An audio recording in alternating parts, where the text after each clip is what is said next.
Bonjour tout le monde, bienvenue dans ce nouveau numéro de Dixit. Je suis particulièrement heureux aujourd'hui de vous présenter notre invité parce qu'il y a des parcours qu'on admire et puis il y a des personnes qui éclairent le monde un peu différemment à leur manière. Elle est au moins aussi brillante que nécessaire et aussi nécessaire qu'elle est sympathique. Notre invitée du jour, c'est Lucie Bache, la patronne de Too Good To Go et de Poppins.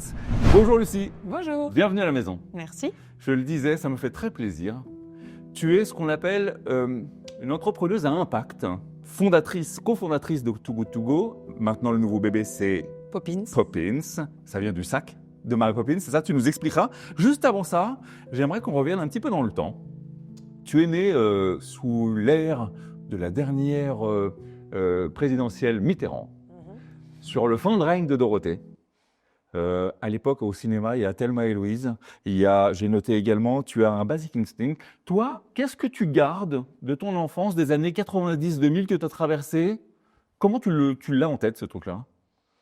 Moi, un de mes premiers souvenirs, je crois que c'est quand on gagne la Coupe du Monde contre le Brésil. Ok. 1 et 2 et 3-0. Ouais. Parce que ça, je me rappelle à longtemps.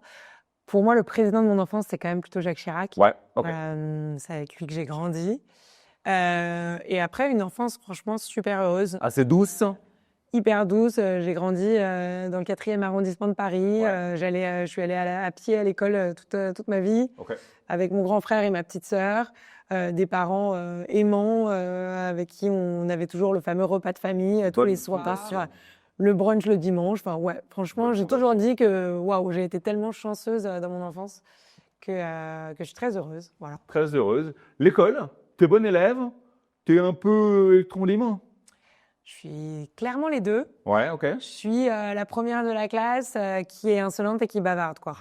Tu vois, vraiment le C'est ce personnage genre. qui énerve les profs Ouais. parce que finalement, ils peuvent pas me dire grand-chose parce que j'ai des bonnes notes et en même temps, j'ai plein de mots dans mon carnet. Mais de du coup, c'est la bonne copine. correspondance. Je suis là assez leaduse dans Ouais. l'âme. Je suis déléguée de classe, je suis capitaine de l'équipe de volley, je cofonde le journal de l'école avec mes 3 Ok, meilleurs donc tu l'as amis. depuis petite. Ouais, je suis très j'aime faire plein de choses, j'aime prendre de la place et parfois un peu trop, où Ouais. je fais la maline en fait. Un Tu peu vois. pour qui? On est en classe d'histoire géo, il y a une éclipse solaire dehors. Je dis à toute la classe qu'il faut sortir pour aller voir l'éclipse parce qu'on apprendra vachement plus qu'en écoutant la leçon du Ok. prof, quoi. Ok. Donc je suis pas très ok. Il faut apprendre faut que je respecte les règles, quoi. Exactement. Mais en même temps, t'es première de la classe. Et en même temps, je suis première de la classe parce que j'adore ça, en fait. Et ça, c'est aussi quelque chose que j'ai beaucoup gardé. Moi, j'adore apprendre. Je suis hyper curieuse. J'adore travailler, en fait. Moi, je priais toujours ma mère de m'acheter plusieurs cahiers de vacances pendant les vacances. Ah oui. Parce que en une semaine, j'avais fini mon premier cahier de vacances, alors que mon frère, tous les jours, il devait faire une page obligatoire et il voulait pas. C'était une tannée pour lui, quoi. Exactement. Ah, ok, d'accord. Quand tu étais, on va dire, je veux dire 10 ans peut-être, c'est quoi ton rêve de vie? Tu veux devenir quoi plus tard? Alors moi, je voulais être maîtresse d'école. Ouais.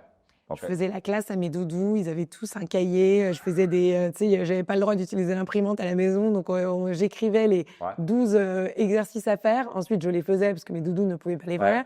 Et ensuite, je prenais mon stylo rouge de maîtresse d'école et je corrigeais les trucs. Et donc, moi, je trouvais ça génial, en fait, l'idée d'embarquer un groupe Ouais.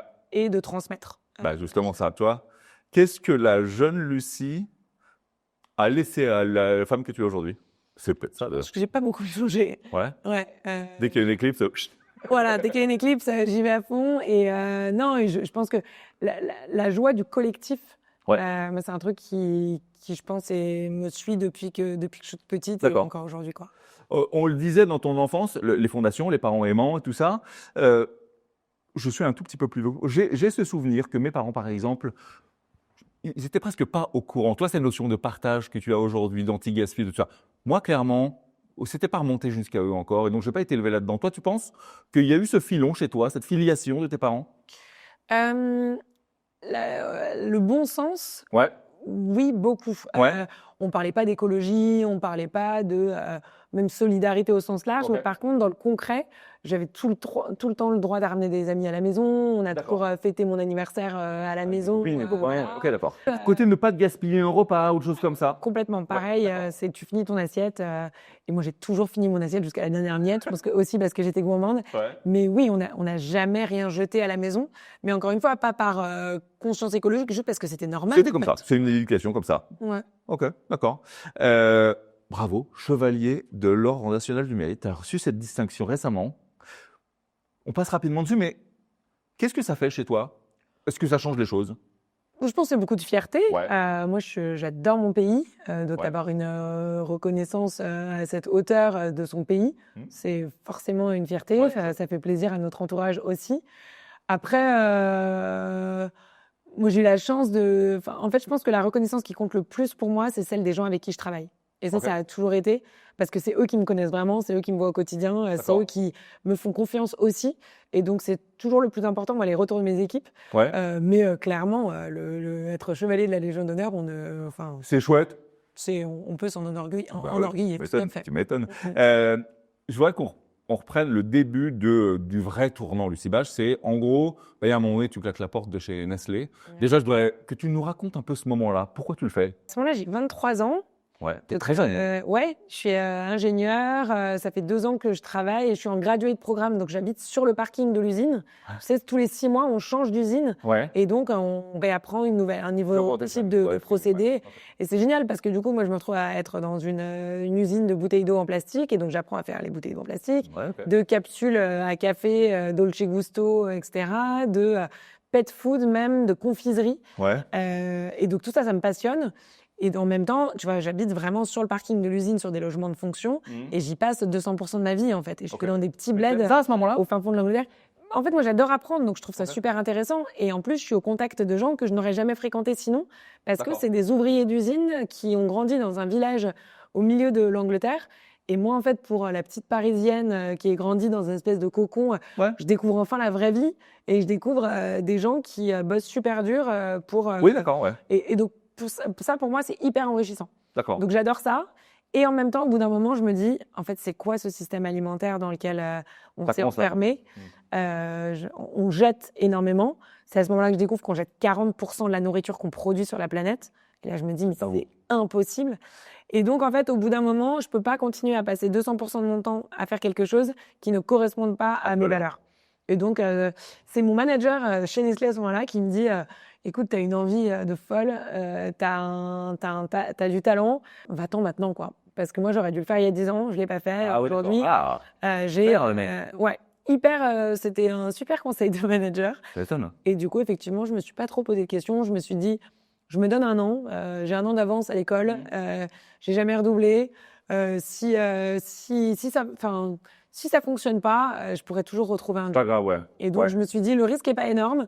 Et par contre, j'ai vraiment envie de me prendre une année pour moi. Ok. Et c'est dans ce sens que je quitte Nestlé pour lancer Too Good To Go, en me disant, en fait, j'ai un projet qui me tient à cœur, qui me prend par les tripes. Mais tu sais que c'est déjà Too Good To Go ou pas encore? Ouais, tout à Tu fait. sais. L'idée de Too Good To Go, elle me vient quand je suis encore chez Nestlé. D'accord. Et en fait, je postule même au master entrepreneuriat de l'ESSEC pour apprendre à lancer sa boîte. Et c'est l'ESSEC qui me dit, vous avez déjà 2 diplômes niveau master. Si vous avez déjà votre idée, Allez-y. allez-y, en fait. Vous apprendrez bien plus Ouais, c'est clair. que sur les bancs de l'école. Et c'est pareil, c'est le meilleur conseil qu'ils auraient pu me donner. Dans le grand bain, on- Et en me disant, bah, en fait, les 16 000 € que tu vas mettre à payer ton école, tu les mets à payer une année d'entrepreneuriat. C'est clair. Si vous n'y arrivez pas, bah, vous aurez votre premier échec entrepreneurial. Ça servira. Et ça, c'est, voilà. Et si vous y arrivez, bah, vous vous embarquerez dans une aventure extraordinaire. Et c'est ce qui s'est passé, quoi. Comment tu vends ça à ton entourage proche? Parce que quand même, enfin moi je suis parent. Ouais. Ma mère, t'es sûre Bah oui. Tu peux encore l'enlever, ta lettre de démission, etc. Et à partir de là, elle me dit, en fait, moi, du coup, je quitte mon job. J'ai pas de chômage puisque mon premier emploi, c'était en Angleterre. Ah oui. Et donc, j'ai 23 ans et c'est un peu quand même le retour en arrière. Je retourne habiter chez mes parents. J'ai plus de salaire et en fait, je passe mon temps à travailler. Donc, en fait, mon entourage à ce moment-là, bah, il est là sans être trop là parce qu'en fait, je travaille 24 sur 24, quoi. Et donc, mes potes, je les ai beaucoup moins vus les 2 Ouais. premières années de Too Good To Go. Mes parents, ils me voyaient rentrer le soir tard. savais? Non, je savais Tu avais des certitudes ou pas? Je savais pas tout où ça j'allais. D'accord. Je savais que j'étais au bon endroit pour moi à ce moment-là. Ça C'est-à-dire comptait que, pour toi, tu accomplissais. en fait, ça me rendait folle le gaspillage alimentaire. Et pour moi, c'était une évidence que les commerçants qui s'apprêtaient à jeter leurs produits, si on les connectait avec quelqu'un qui venait récupérer leurs produits, c'était gagnant à tous les niveaux. Et donc, j'étais tellement en fait convaincue qu'il fallait que ça se passe que j'ai mis toute mon énergie et tout mon temps au service de cette idée, en fait. Mais ton entourage, quand tu parles de ça, toi c'est une évidence pour toi. Est-ce que ça l'est à ce moment-là pour les autres? C'est ma mère qui me dit régulièrement qu'il ne croyait pas du tout. Elle ne croyait pas. Quoi. Non. Personne n'y croyait, je pense, que la gamine de 23 ans puisse à trouver une solution à un problème aussi large que le gaspillage alimentaire. Et d'ailleurs, c'est ce que tous les commerçants m'ont dit quand je suis allée les voir. C'est, écoutez, moi, ça fait 20 ans que je fais ce métier, ça fait 20 ans que je jette. Il n'y a pas de solution, en fait. Et oui, j'ai essayé d'appeler des associations, mais elles vont pas venir en centre-ville tous les soirs récupérer mes 3 pains au chocolat et mes 2 sandwichs. Oui, au début, je l'ai apporté à des foyers moi-même. Mais en fait, tous les soirs, après avoir bossé 10 heures, j'ai envie de rentrer chez moi, en fait. Malheureusement, oui, c'est triste, mais soyez réalistes, il n'y a pas de solution. Et donc, en fait, les premiers commerçants... Je prends ça quand même tout de suite en arrivant. Ouais, de toute façon, moi, tu te prends porte sur porte, hein, c'est clair. Bah, oui, mais après, tu continues, quoi. Si la porte est fermée, tu passes par la fenêtre et tu te poses pas trop de questions. Et je pense vraiment que les premiers commerçants qui l'ont fait, et d'ailleurs, c'est devenu des amis aujourd'hui, ils l'ont fait pour me faire plaisir. Ah oui? Mais oui, mais bon, tu sais quoi, ça fait 3 fois que tu viens. Tellement par la fenêtre. De toute façon, ça me coûte rien. Donc, allez, on se lance et puis on verra bien. Et quand on te dit oui, ça procure. Enfin, qu'est-ce que ça te fait, ça? Je suis trop content. C'est ce que je dis souvent aux commerciaux chez Too Good To Go. En fait, quand tu signes un premier commerçant, derrière, en général, tu en signes 2, 3, 4, 5. À l'inverse, mais tu vas dans la même journée. À l'inverse, quand tu t'es pris 3 noms assez violents, franchement, va manger une glace, va faire autre chose parce que, ça marchera pas. En fait, c'est fou, mais quand tu fais du commercial, tu as confiance en toi. Quand tu passes la porte du magasin, ça détermine tout, en fait. Ouais, c'est clair. Et si tu viens d'en signer 2 juste avant, bah, tu es beaucoup plus confiant. C'est sûr. Tu as les épaules, tu es baraqué, tu es fort. Exactement. Au-delà de ce moment où le premier commerçant te dit oui, est-ce qu'il y a un autre moment dans la vie jeune de Too Good To Go au début où tu te dis, ça y est, c'est ce moment-là. Ça y est, c'est parti. Souvent, c'est quand en fait, tu sais, quand tu montes ta boîte, tu pousses une boule de neige en dessous, jusqu'en haut de la montagne. Sauf que comme tu es derrière la boule de neige, tu n'as aucune idée de où est-ce que le haut de la montagne est. Et il y a un moment, en fait, tu déroules, et là, ça commence à dérouler de l'autre côté.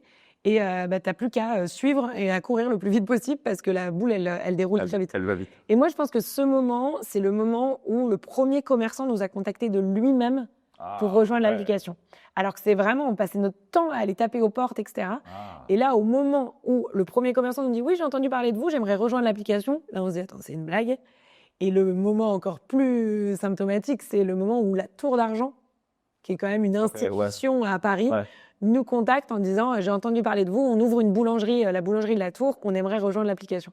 Et là, c'est le Graal absolu et tu te dis « Ok, c'est parti ». Oui, puis après, tu as encore une fois, cette boule de neige, elle fait, une fois que tu as la Tour d'Argent, ça communique d'elle-même, et puis tu as les autres qui viennent derrière. C'est vraiment la boule de neige qui grossit, quoi. Ouais, c'est génial. Tu sais qu'il y a un autre moment de cette fameuse boule de neige, parce que tu l'as quand tu vois plus, poum, ça descend. Tu as aussi le moment où tu, arrivé en bas de la montagne, regardes la trace de la boule de neige, et tu dis que ça, c'est ma trace. Ouais, c'est extraordinaire. Ouais, là, aujourd'hui, ça en est où, Too Good To Go?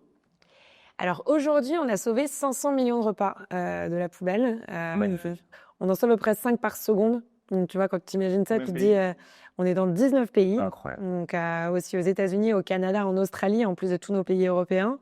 On est 1400 salariés aujourd'hui chez Too Good To Go. Donc c'est devenu une petite multinationale qui est très attachée à ses valeurs et à son ADN, mais qui effectivement, c'est ça qui est génial, c'est que l'impact qu'on a au quotidien et qui va au-delà de l'application, puisqu'on a vraiment créé un mouvement de lutte contre le gaspillage alimentaire, où on a fait évoluer la réglementation sur les dates de consommation, où on a créé un programme pour les écoles pour parler d'anti-gaspi. Enfin, pour moi, c'est vraiment ma vision de la société, c'est comment est-ce que l'entreprise prend tout son rôle dans venir réinventer son secteur de prédilection. Et nous, sur le gaspillage alimentaire, on s'est dit, on ne s'arrête pas à être une application qui sauve des repas, même si c'est déjà génial. Si on veut mettre un terme aux 40% et juste avoir une planète où on ne gaspille plus, on a besoin d'embarquer toute la société, et donc et les consommateurs, et les entreprises. Un réflexe intellectuel. Et les pouvoirs publics, pour faire que ça devienne une évidence de plus gaspiller, en fait, tout simplement. Est-ce que tu n'as pas le sentiment que ça y est, qu'on y est? Non. Pas encore? Malheureusement, on continue à jeter une énorme partie de ce qu'on consomme. J'étais encore sur un événement ce week-end. C'est une catastrophe, en fait, ce qu'on jette. Et en fait, moi, je suis toujours sur tous les événements. Mes amis le savent. Je suis là en train de récupérer tous les trucs, ensuite d'aller les distribuer dans la rue et tout. Et ils me disent, mais t'as pas la honte? Je dis, pour moi, la honte, c'est de partir en laissant tout là sur le buffet et en acceptant collectivement que tout ce qu'on a là, ça va partir à la poubelle, en fait. Mais c'est impossible. T'as raison. Et donc, moi, je considère que c'est beaucoup moins la honte de demander une boîte, de justement faire le travail, de venir récupérer les choses qui restent, plutôt que de partir en laissant tout sur le buffet, quoi. Poppins. Poppins. Tu vois, je passe du... Nouveau bébé. Ouais, le nouveau bébé. Mais en fait, quand je me dis le succès de Too Good To Go, le boulot qu'il y a à faire, tu te dis, bah, c'est le moment. En fait, je vais faire autre chose. Bah, c'est un peu les deux, effectivement. Tu sais fou. que tu t'embarques pour une belle aventure. Ouais. J'espère qu'il sera aussi longue et aussi fructueuse que Too Good To Go. Et en même temps, t'as pas le choix. En fait, c'est une telle évidence que le partage doit devenir un réflexe. Ouais. Qu'une fois que tu te dis, on est peut-être en capacité de le faire, il faut le faire en fait. C'est le fameux, tu sais, dans Spider-Man, il dit tout grand pouvoir implique de grandes responsabilités. Ouais. Si on a le pouvoir de faire que le partage devienne davantage une évidence, il faut qu'on y aille en fait. Tu profites aussi également de ton aura, c'est-à-dire que, Exactement. bien sûr. En fait, ce que j'ai construit avec Too Good To Go, pour moi, c'est à la fois la lutte contre le gaspillage alimentaire, mais c'est aussi montrer qu'une entreprise, elle peut avoir un impact génial sur la société et qu'on peut aligner les enjeux écologiques et sociaux aux enjeux économiques. Absolument. Et en fait, moi, c'est ce que je veux refaire sur d'autres secteurs. Et donc, Poppins, là, c'est vraiment une application. Réexplique-moi pour que les gens qui le regardent. Donc, qu'est-ce que c'est que Poppins alors? Ouais, donc Poppins, c'est l'application qui permet de tout emprunter ou louer autour de soi. Okay. Donc, typiquement, l'idée, c'est de développer un nouveau réflexe de quand j'ai besoin de quelque chose, je vais sur Poppins et il y a forcément quelqu'un autour de moi qui le possède déjà et qui n'est pas en train de l'utiliser. J'ai compris. L'exemple, c'est la perceuse, c'est le sac à dos de rando, c'est la machine à raclette, c'est le lit parapluie pour bébé. C'est plein de choses qu'en fait, on entasse dans nos placards et que concrètement, on utilise très peu souvent. Ouais, quasiment jamais. Tu vois, l'ADEME, elle nous dit on possède tous en moyenne 2,5 tonnes d'équipements chez nous. Ça représente 2,5 tonnes, c'est le poids d'un hippopotame. Et ça, il y en a 30% qui sont totalement inutilisés. Donc, de ce constat, tu te dis, attends, c'est quand même trop bête. On habite tous dans des villes, notamment, on habite dans des bassins de population, pour se dire, on va mettre en commun.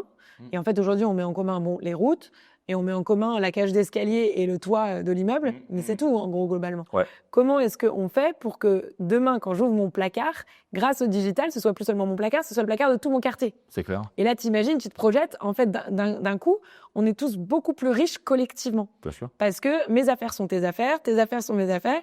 Particulier et professionnel. Particulier et professionnel. Et c'est ça, la beauté de Poppins, c'est qu'en fait, c'est un agrégateur de toutes les options pour emprunter ou louer autour de soi, que ce soit auprès de tes voisins, auprès des magasins de location, auprès aussi de beaucoup de magasins qui historiquement font de l'achat, mais qui aujourd'hui ont envie de passer à cette économie circulaire. Bien sûr. Et donc aujourd'hui, on travaille aussi avec beaucoup de grands groupes qui sont en train de mettre en place ce nouveau modèle économique en leur sein. Et ça, en termes de changer nos habitudes de consommation en profondeur, c'est nécessaire. Et en fait, c'est juste beaucoup plus plaisant pour chacun d'entre nous aussi si on y arrive, quoi. Il y a encore des barrières culturelles, j'entends? Je pense les mauvaises habitudes dans lesquelles on s'est... C'est un peu la honte de demander à quelqu'un plutôt que de posséder ou... Justement, alors l'application, la promesse de Poppins, c'est de faire que ça devienne facile. Donc en fait, au lieu d'avoir un peu la honte, d'aller demander à ton voisin, etc., en fait, tu télécharges l'application qui est gratuite, tu vois tous les objets autour de toi, que ce soit de tes voisins ou des magasins de location autour de toi, tu cliques tout simplement sur l'objet, tu montres la période où tu veux l'emprunter, soit il y a des partages payants, soit il y a des partages gratuits. Si c'est payant, tu règles en ligne directement et tu te rends là où l'objet se trouve en ce moment. Donc c'est hyper facile. Ce qu'on rajoute avec l'application, c'est que ça devienne fiable.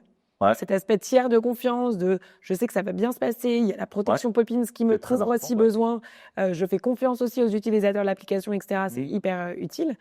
Et puis nous, on parle des 3 F, facile, fiable, et un mot qui est hyper important aujourd'hui, c'est fun. En fait, faire que ça devienne cool de partager. Ouais, que la honte change de camp. Exactement. Que la honte change de camp, que tu dises, je suis beaucoup plus intelligent et beaucoup plus gagnant quand je partage plutôt que quand je vais acheter, quand je partage plutôt que quand je possède. Absolument. Et vraiment, cette idée de passer de la propriété individuelle dans laquelle on est tous ancrés et qui finalement fait qu'on n'a plus assez de place chez nous pour stocker tout ce qu'on possède, qu'on dépense plus d'argent parce qu'on achète et qu'on dépense plus de carbone aussi parce qu'on est tous dans une surconsommation. En fait, c'est juste la prospérité collective, c'est juste vachement mieux, quoi. Et donc, c'est ce qu'on essaie de démocratiser avec Poppins. Ouais, tu parlais tout à l'heure de l'ADEME. On a eu la chance d'avoir Sylvain Wasserman il n'y a pas très très longtemps là-dessus. Il disait justement, sa grosse politique, c'est mais arrêtez d'acheter. Arrêtez d'acheter, consommer différemment. D'ailleurs, on le voit, il y a des...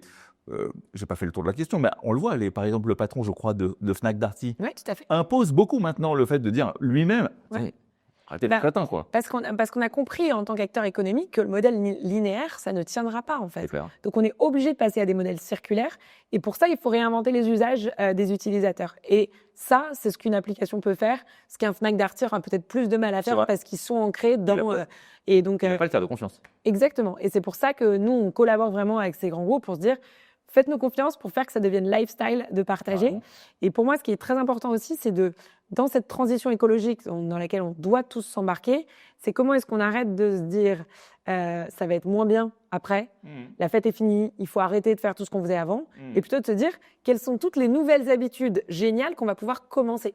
Ton Et job, comment c'est de est-ce qu'on ringardiser en fait la possession débile. Ou plutôt de rendre sexy C'est ça, oui, là, oui, ça. le fait de partager. Et en fait, moi, ce qui m'anime, c'est de se dire, regardez, un futur où on partage, bah en fait, on va tous se connaître les uns les autres, Ouais. et ça fait quand même du bien, le lien social. On va tous avoir plus de place chez nous, on va tous dépenser moins d'argent, et on va tous être fiers de la façon dont on consomme. C'est quand même génial comme futur, on a envie d'y aller. Ouais. Et donc, c'est vraiment l'idée de Poppins, c'est de se dire, on rend le partage facile, fiable et fun grâce à l'application. 50 000 personnes Ouais, qui ont écouté en 2 mois. ouais. Tu t'y attendais? Enfin, Je pensais pas que ça irait si vite. Non, clairement. Ok. Pour tout te dire, notre objectif, c'était 10 000. D'accord. Donc là, en fait, on a complètement explosé l'objectif. Ce qui est génial, parce que ça veut dire que cette vision qu'on propose d'un monde où le partage est un réflexe, bah, les gens, ils y adhèrent. Ok. Donc maintenant, toute la question, c'est comment est-ce que ça ne suffit pas d'adhérer à la vision, c'est comment est-ce que concrètement, maintenant, mon réflexe, 3 fois par jour, c'est de me dire, ah, là, j'ai un besoin de, ah, j'ai entendu parler d'un bouquin, bah, hop, je peux voir si Ouais. quelqu'un là autour de moi. Ah, je vais en week-end chez mes amis à Montpellier et il faut que j'emmène le lit parapluie, le chaud-biberon, la poussette. La dépouille Bah de non, en fait, papier peint, je ouais, regarde c'est clair. autour de chez eux. Est-ce qu'il n'y a pas un voisin qui peut me prêter tout le kit? J'ai envie d'aller d'aller camper ce week-end. Je pense à Poppins. Et en fait, c'est ça qui est génial maintenant que moi, ça fait partie de ma vie. C'est que je me rends compte le nombre d'opportunités que C'est j'ai clair, mais il y en a partout en fait. d'utiliser Poppins. Ouais. J'ai acheté une décolleuse à papier peint. Non, Je te tu jure. n'as pas fait Je ça. crois que je l'ai même pas utilisé une fois. Eh bien, mets-le sur Poppins. Moi, t'as raison. Voilà. Tes KPI sont toujours assez simples. Ouais. On sauvegarde pas et on incite le partage. Est-ce que c'est des trucs que tu impulses toi et ça t'aide à pas te disperser? Et moi, souvent, quand on me demande des conseils pour monter sa boîte, c'est le premier conseil que je donne, c'est Ah. avoir une seule étoile polaire. Ouais. C'est tellement précieux au quotidien, en fait. Parce que derrière, tu embarques tout le collectif derrière cette unique étoile polaire qui te donne envie de te lever le matin, en fait. Franchement, se lever le matin en te disant, c'est quoi le nombre de repas qu'on a sauvés hier? C'est quoi le nombre de partages qu'on a réussi à concrétiser? C'est tellement plus embarquant que, alors l'EBITDA hier, c'était tant, le chiffre d'affaires, voilà, on est en retard d'un point de vue de nos objectifs économiques, etc. Enfin, en fait, ok, mais c'est quand même tellement plus puissant de te lever pour une cause qui te tient à cœur, en fait. Tu manages là-dessus, toi? Moi, je considère que le rôle d'un chef d'entreprise aujourd'hui, c'est d'être clair sur la vision, Ouais, je suis d'accord. de dire voilà où est-ce qu'on va collectivement. Parfait. Et ensuite, de s'assurer que tous les experts qui vont faire que ça se mette en place sont à la bonne place pour eux-mêmes. Ok.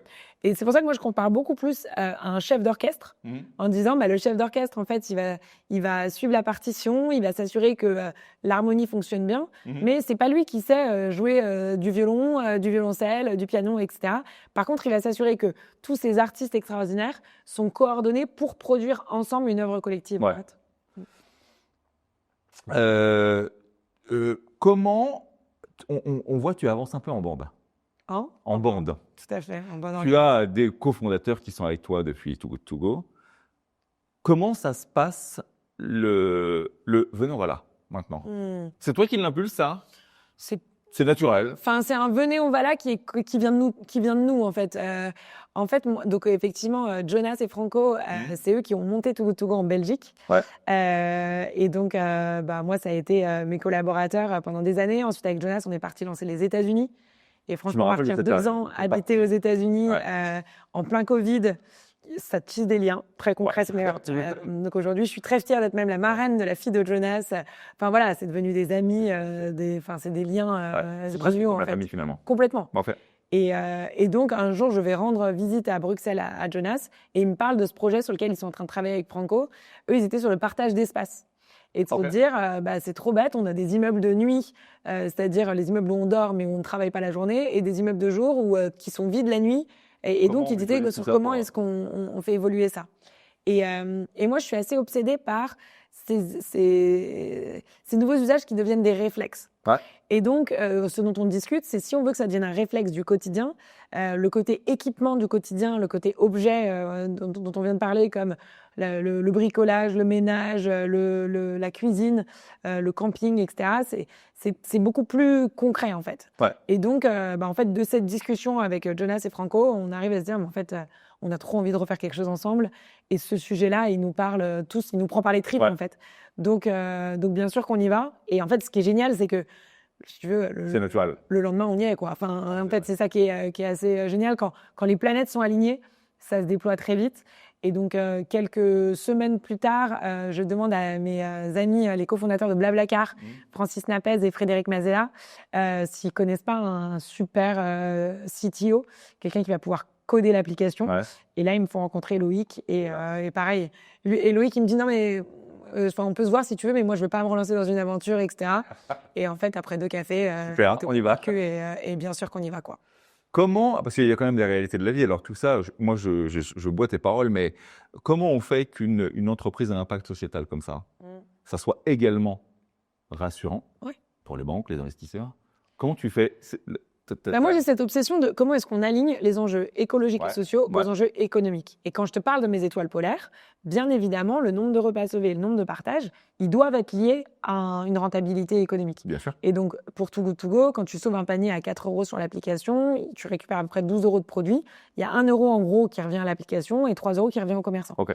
Donc, si tu veux, pour chacun de mes repas sauvés, je développe du chiffre d'affaires. Okay. Et donc, quand je regarde de manière plus passionnée mon nombre de repas sauvés, je sais que je regarde aussi directement mon chiffre d'affaires. De la même manière, pour le partage, en fait, dès qu'il y a un partage payant sur l'application, il y a une création de valeur et pour la personne qui loue quelque chose qui dormait dans son placard, et pour la personne qui va justement aussi réaliser cette location et donc ne pas acheter. Et donc, nous, on prélève une partie de cette valeur économique. Et donc, c'est ça qui est génial, c'est que sur l'économie circulaire et sur l'économie du partage, tu as une création de valeur des deux côtés, en fait. Et donc, c'est très simple de trouver un modèle économique qui est aligné avec tes enjeux. Les collectivités, les bailleurs sociaux, tout ça, quel rôle ça joue? Comment tu leur parles et qu'est-ce qu'ils font? Pour moi, c'est essentiel, ce fameux triangle entre consommateurs, public et privé. Ouais. En fait, si on veut opérer une transformation de notre société, il faut qu'on y aille tous ensemble. Ouais. Et donc, moi, en tant qu'acteur privé, j'embarque des consommateurs et je m'appuie sur les pouvoirs publics pour faire mon métier sociétal, en fait. J'entends. Et ça qui est génial, c'est si l'entreprise se dit « j'ai un rôle sociétal à jouer et c'est ma responsabilité aussi », d'un coup, le public et le privé se retrouvent alignés puisque le rôle du public, c'est de prendre soin des consommateurs et de la société. Et pour moi, le rôle du privé, ça l'est aussi, en fait. Et donc, on parle souvent de ce fameux triangle de l'inaction où l'entreprise attend que le public légifère, le public attend que les consommateurs aient envie de s'y mettre, et le consommateur se dit moi, tant qu'on me vend de la merde, j'achète de la merde. Et ça fait 1000 ans que ça dure. Et donc, en fait, du coup, on est tous immobilisés et puis on attend tous que l'autre y aille. Pour moi, c'est tout le contraire. C'est comment est-ce qu'on y va tous ensemble, en fait. Et donc, pour moi, parler aux collectivités, tu vois, là, on vient de lancer Nantes, on vient de lancer Bordeaux. À notre soirée de lancement, il y avait un représentant de la mairie. À Bordeaux, on a même eu le maire directement qui est venu dire on s'inscrit dans cette économie du partage et on est ravis Et donc, ils ouvrent des portes. Et moi, ce que je me suis toujours dit, pour moi, c'est essentiel de les affilier au projet. Après, je ne vais pas les attendre parce qu'on est sur des temporalités qui sont tellement différentes quand tu lances ta boîte et que chaque jour compte et quand sur... Mais ça leur sert quelque part. Complètement. Eux, ils sont ravis, ça leur donne du concret à mettre en avant. Nous, on est ravis, ça nous rajoute de la crédibilité. Bien sûr. Et donc, il faut les faire ensemble, les choses. C'est comme les entrepreneurs qui amorcent leur transition numérique. En fait, ça sert, c'est vertueux, puisque finalement, tes clients et les clients de tes clients seront contents que tu fasses ça et tout ça. Exactement. Tu as investi, tu t'es installé dans le NUMA. Déjà, est-ce que tu peux expliquer ce que c'est? Ouais. Donc, on a créé un lieu assez extraordinaire qui s'appelle la Climate House, dans le Sentier, avec 80 entrepreneurs, 40 femmes et 40 hommes. On s'est dit, on veut reconnaître et venir symboliser le rôle de l'économie dans la transition écologique et sociale. Ok. Et donc, on a créé ce lieu qui fait 2000 mètres carrés où déjà, on y travaille. On a à peu près 400 personnes au quotidien à travailler sur nos sujets respectifs. Il y a les bureaux de Poppins, par exemple, dans la Climate House. Mais pour se montrer que, en fait, il y a énormément de solutions à trouver pour embarquer cette transition écologique. D'accord. Et donc, le fait d'être tous dans le même lieu, ça donne une énergie extraordinaire. Ça nous permet de construire beaucoup de synergies et ça vient justement symboliser cet acteur économique au service de la transition écologique. En plus, on y fait des conférences au quotidien. Donc ça, vous allez voir sur le site de la Climate House, il y a tout un tas d'événements en fait hyper inspirants sur le triptyque tête, cœur, corps, parce qu'on considère que la transformation, elle doit s'opérer à tous les sens du terme en interne. Donc on a déjà organisé 600 événements depuis le début de l'année. C'est cool. C'est énorme. Et il y a plein de formats très informels, une conférence, un scientifique qui vient nous parler d'un sujet, un entrepreneur qui vient nous parler d'un sujet, un artiste qui nous fait chanter ensemble. Enfin, Trop bien. il y a tout un tas de sujets, c'est assez Ouais, ça, génial. encore une fois, c'est du social, c'est du sociétal. C'est du lien, en fait. C'est du lien. Et c'est là où on vient de créer le premier rapport d'impact de la Climate House. C'est ce qui nous dit ce qu'on crée de plus fort, c'est le lien humain, en fait. Et ça, c'est essentiel. Oui, en synergie, tu le disais tout à l'heure, il y a une synergie entre toutes ces... Oui, et puis ce qu'on crée aussi, c'est pour les grands groupes. Là, on travaille avec LCL, SNCF, avec tout un tas de secteurs différents sur des sujets comme la finance durable, sur des sujets comme la mode durable, les océans, l'agriculture.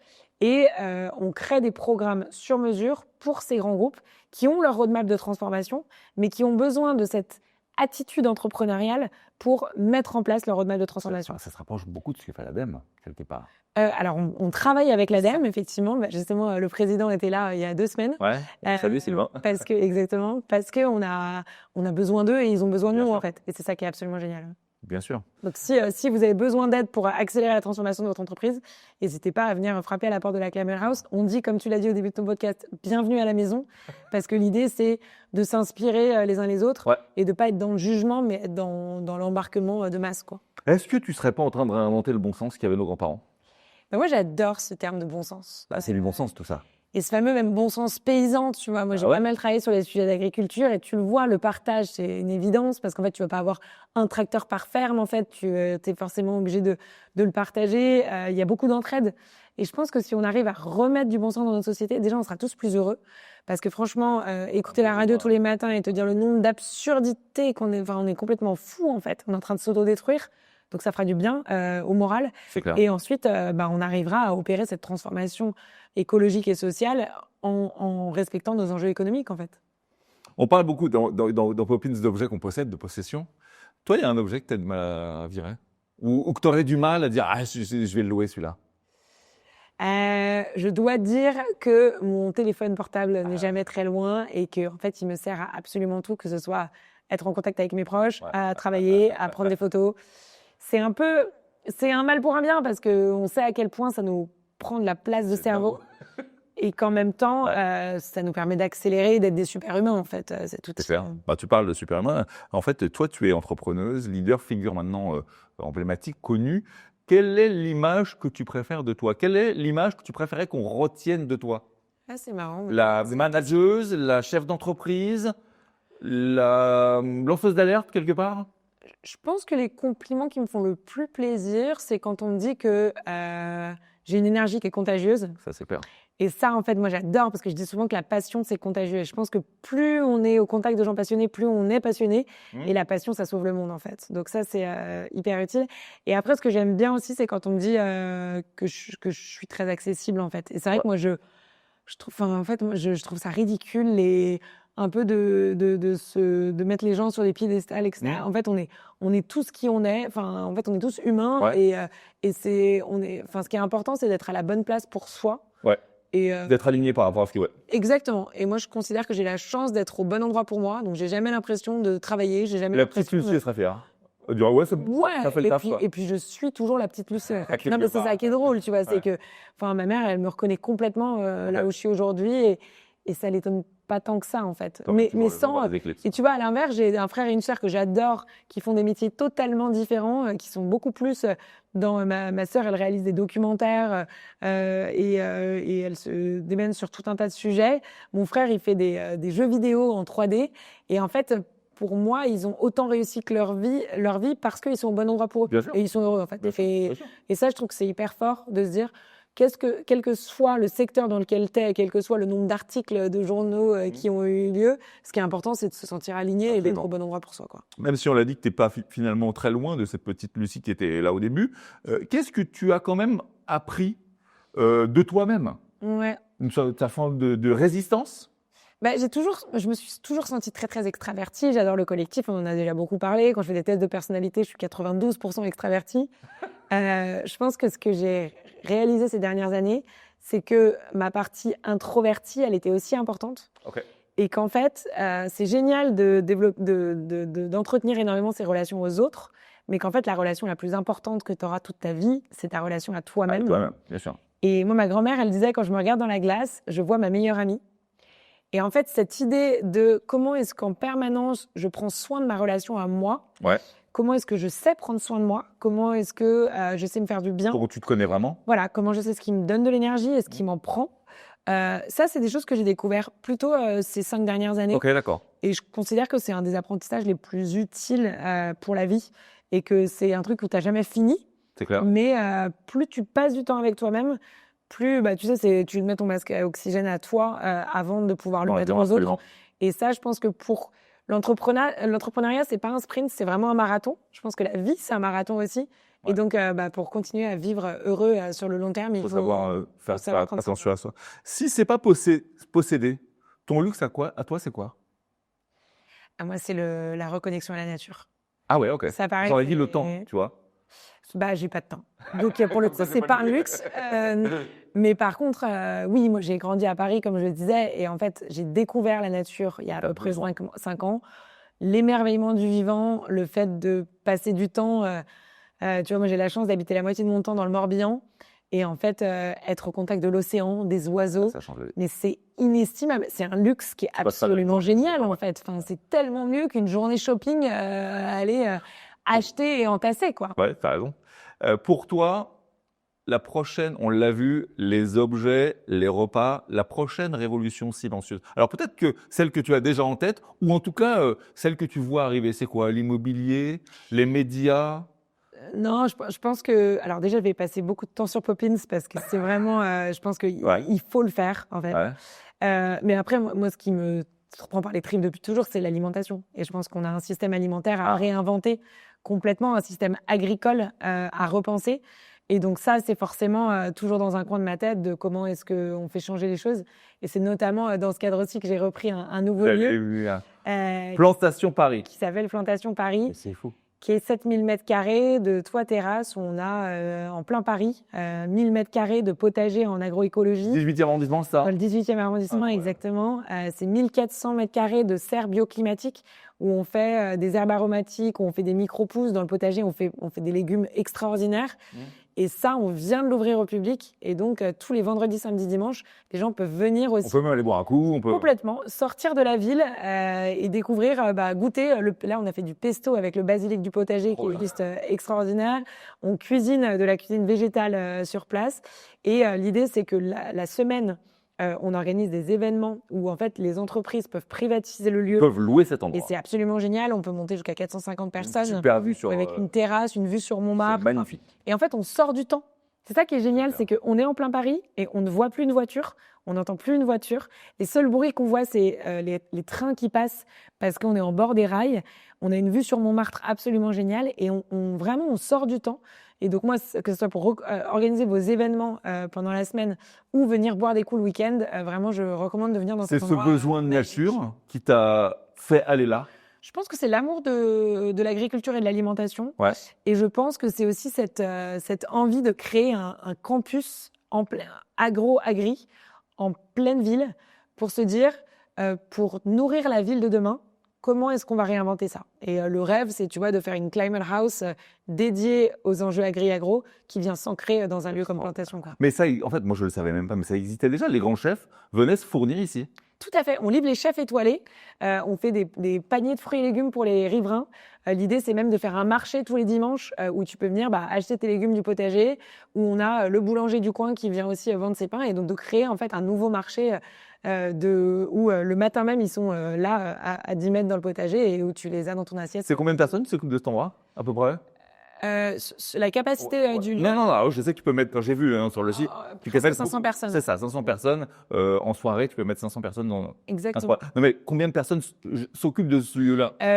Alors aujourd'hui, on a une petite équipe de 4 personnes. Ah ouais. Ouais, avec après pas mal de prestataires aussi qui nous aident sur la communication ou des choses comme ça. Mais aujourd'hui, en fait, on a un maraîcher pour le potager, un maraîcher pour la serre et une personne qui s'appelle Dora, qui est la femme à tout faire de l'endroit. Et on a maintenant Quentin qui gère l'exploitation le week-end et on a Christophe qui est vraiment celui sans qui rien n'aurait été possible et donc à qui je tire mon chapeau. Donc ça te file un coup de main si les boîtes, elles s'emparent de ce lieu-là. Complètement. En fait, on a besoin, maintenant qu'on a pris le risque, entre guillemets, d'ouvrir au public et donc de staffer l'endroit aussi, on a vraiment besoin que et la semaine et le week-end, il y ait du monde qui vienne découvrir ce paradis, quoi. C'est clair. En dessous de beau. Tu dors un peu de temps en temps? Ah oui, je dors 8 heures par nuit maintenant. Parce que c'est ce que ma meilleure amie m'a dit, il faut dormir 8 heures par nuit, sinon je suis fatiguée. On arrive au but de cet entretien aussi. Quelques petites questions en vrac. L'application que tu devrais désinstaller toi pour ta santé mentale? Je pense Instagram. Instagram, ouais. Je la désinstalle régulièrement. Non, j'y passe pas tant de temps que ça. Je passe beaucoup de temps sur LinkedIn. Mais en même temps, c'est vraiment un réseau que je trouve super intéressant pour le boulot. Donc, voilà. Alors qu'Instagram, tu te retrouves vite à scroller sur des vidéos débiles. Et je reste des heures. Ouais, c'est clair. Ouais. On embrasse Fabien Arata, la patronne d'Anne-Piatine, qui est venue nous voir il n'y a pas très longtemps. Est-ce qu'il y a un truc totalement débile et inutile que tu sais faire et tu trouves ça chouette? Moi, je sais faire ça. Ça sert à rien. Oui, mais je te disais, moi aussi. En fait, ça peut être ça. Mais non, je sais aussi toucher mon nez avec ma langue. Ah ouais, c'est inutile, t'as raison. Voilà. Si demain, l'année prochaine à Cannes, il y a le film sur la vie de Lucie, à ton avis, toi, tu vois qui dans le rôle? D'ailleurs, ça peut être un homme ou une femme. Je peux répondre de façon décalée parce que mon compagnon est réalisateur. Ah, ok, d'accord. Je pense que ce sera ce réalisateur-là qui tournera sur ma vie. Okay. Exactement. Est-ce qu'il y a un revers pro, un truc qui ne s'est pas bien passé, qui t'a vachement appris en fait? Je pense que le lancement aux États-Unis, je dirais pas que ça s'est pas bien passé, mais ça a été le plus gros challenge de ma vie pro, je pense. La frontière était fermée, il y avait pas de visa, il y avait toute l'industrie alimentaire qui venait de se faire virer. Et nous, on a recruté avec Jonas 150 personnes en 9 mois. On est allé à fond les ballons. Et ça m'a, je pense, assez épuisée. Mais j'ai réalisé ça que 2 ans plus tard, parce que quand tu es dans l'adrénaline, tu te rends même compte. Ouais. Et en fait, la première fois, quand je suis revenue des États-Unis, pour la première fois, j'étais fatiguée. Ce qui ne m'était jamais arrivé dans l'histoire de Togo. Et ça m'a permis, justement, comme je disais, d'apprendre que la connexion à moi est importante, d'apprendre à savoir quand je suis fatiguée. Et donc tout ça, ça a été un super bel apprentissage. Ouais. D'accord, ok. Est-ce qu'il y a une phrase pour terminer ou une citation qui t'aide un peu mentalement? Je te donne la mienne. Si tu as la tête en beurre, t'approches pas du four. Voilà, elle sert pas à grand-chose, mais j'aime bien. Ah, si, j'imagine qu'elle est utile, surtout si tu as la tête en beurre. C'est ça. Moi, mon dicton, c'est collaboration is the new competition. Ouais. Et cette idée qu'en fait, la collaboration, c'est la nouvelle façon de faire, c'est ce qui va changer le monde, en fait. Et passer d'un truc où on est les uns contre les autres à une vision où on est les uns avec les autres, je pense vraiment que c'est, face au changement climatique, on n'a plus le choix que de faire équipe. Et du coup, moi, dans mon entreprise et dans ma vie, j'essaie de faire équipe avec les autres, en fait. Et franchement, c'est ce qui me réussit le plus, je pense. Ouais. Lucie, dans 5 ans, t'es où? Wow, alors ça, j'en sais rien du tout. La semaine prochaine, je te dirais. Mais... Non, j'essaie vachement d'être ancrée dans le présent. Ah non, la politique, ça, c'est sûr que non. Ça t'intéresse pas? En fait, je considère que le meilleur outil à impact dans la société, c'est l'entreprise. Et c'est là que, je te dis, c'est là que je me sens au bon endroit pour moi, quoi. T'as raison. Merci beaucoup de ta venue. Merci de ton temps, parce qu'on sait que, pour le coup, tu fais beaucoup de choses. Qu'est-ce que tu peux te souhaiter pour les jours à venir, là? Plus de partage dans la vie. Ça me va très bien. Merci beaucoup, Lucie. Merci beaucoup. C'était un numéro Dixit. On se retrouve très vite pour une prochaine vidéo. D'ici là, tâchez d'être heureux, parce que le reste, ça suit toujours. Bye bye.